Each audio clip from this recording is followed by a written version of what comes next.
Hey, welcome back to Two Super Guys Trade Stocks. I'm Dylan. And I'm Vinny, and today we're going to talk about this obliteration that happened with Alibaba today on an absolute bullshit, nothing burger news story. But it got blown out of proportion because people don't know how to read actual dates on news articles. How about that? And search engines are putting the wrong article up there. So we're going to squash some Alibaba FUD real quick here, okay? FUD. That sounded dangerously close to something bad. Thank you so much for listening. And if you like this kind of entertaining stock market content, where two super guys trying to figure everything out, let's get back to Vinny being very angry.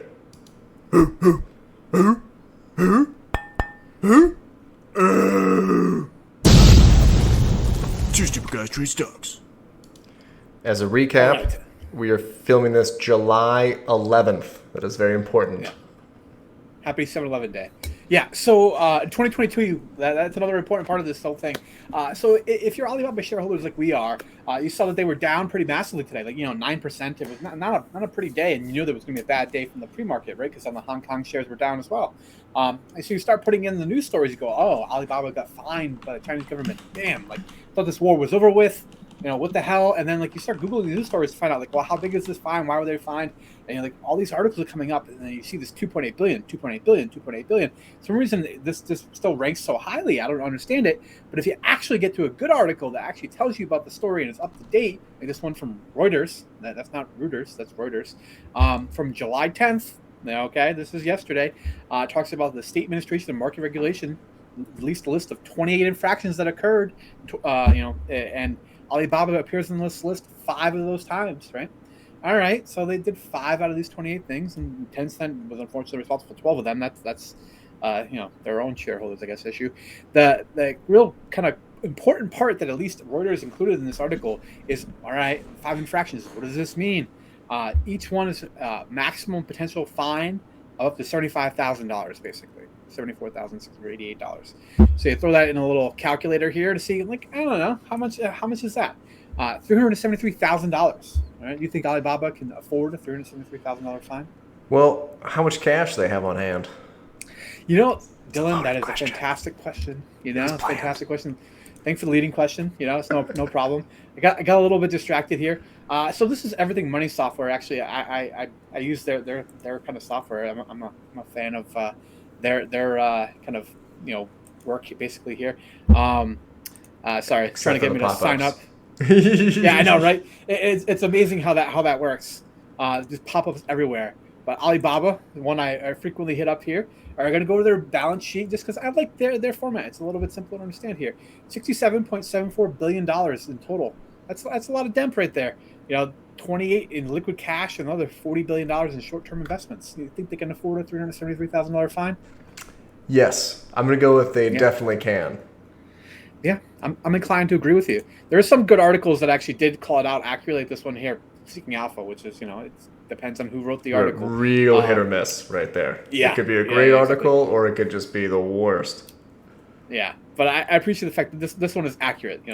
I do understand that there are great applications for this, and that this is a signal that the ongoing tech crackdown may be continuing in China. I don't really see it that way. This is like a speeding ticket, at least in my point of view. It's general pruning. That there needs to be constant market oversight and constant fines for infractions. I don't see this as, we moved into a phase where there should be none. That's ridiculous. It's like the big multi-billion-dollar kind of crackdown deals, the breakup of companies that really matter at the end of the day. These little ongoing things. This is how many lawsuits is Elon Musk involved in right now? These are just good amount. Everyday business, right? Yeah. There are certain things that getting involved in these lawsuits and getting involved in these small infractions that are fines in the hundreds of thousands of dollar range are just the price of doing business. That's just how it goes. Right. It is kind of interesting though. If anyone goes into Google right now and you just type in Baba fines or whatever, all the articles, you want to pull it up? All the articles will be from April. So for instance, I got this a little bit earlier. Oh, my face froze.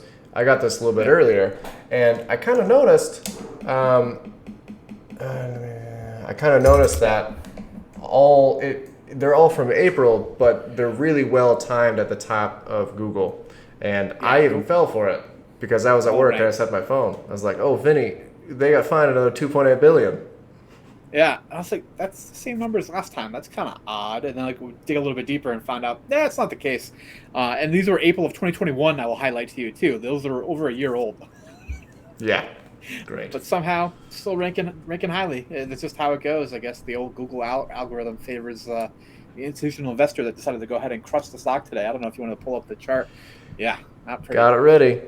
It is interesting because we were at about 120, closed at about 109. Their market cap's at about, let's say, 295 to 305 billion. So that $300,000 fine cost them about 30 billion in market cap. That's so Wow. funny. I honestly didn't put that in perspective, but yeah, yeah, that's $300,000 fine, 30 billion in market cap, baby. Uh, see it's now to me.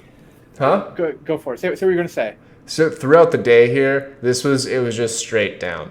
You could have, if you were day trading, you could have literally just entered at any point with a decent stop loss and made money and just shorted it because it was just unrelenting. Granted, it did this very, very quickly. It was, it was quite quick, but yeah, not a great day. I mean, it was a good day to have bearish trades on almost everything. Both of my Apple and Tesla bearish trades made some money today. I didn't close them yet, so we'll see if I end up closing them at a profit. But it the interesting question to me though is how much of this is sustainable. Like, would you now come in at like $100 per share, put credit spread to play the fact that it's not going to continue going lower? That's I always want to know like how then do you play? Obviously, Bob was highly news driven, but like just from a trading perspective, like what do you think the chart does?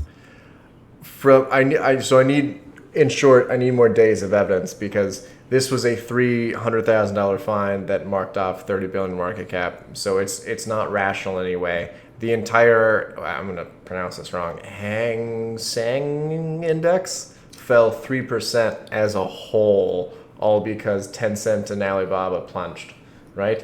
Well, they do have the new COVID lockdowns too. I don't know if you saw that in Yeah. the story. That's why the kind of let's call it gambling stocks, Las Vegas Sands, and Wynn were down so much today because of the whole Macau shut down over like 100 cases of COVID apparently. But Yeah. so maybe that also could have been a driver of this Could be. massive sell off too. Yeah, I need more days of evidence. This could be a little bit of a bear trap or a little bit of a buying opportunity for people that are taking the summer off, maybe you can consider. Jim Cramer won't touch this stock with a 10-foot pole. He doesn't trust China at all. I don't know how he feels about this big of a drop in a $300,000 fine, but would be interesting to find out. I mean, he called Kathy Woods a genius back in like February of 2021. So, Oh, that's didn't what know his opinion's worth that. to me. That hurts us all a little bit. All right. Yep. All right, guys. Catch you in the next one. Later.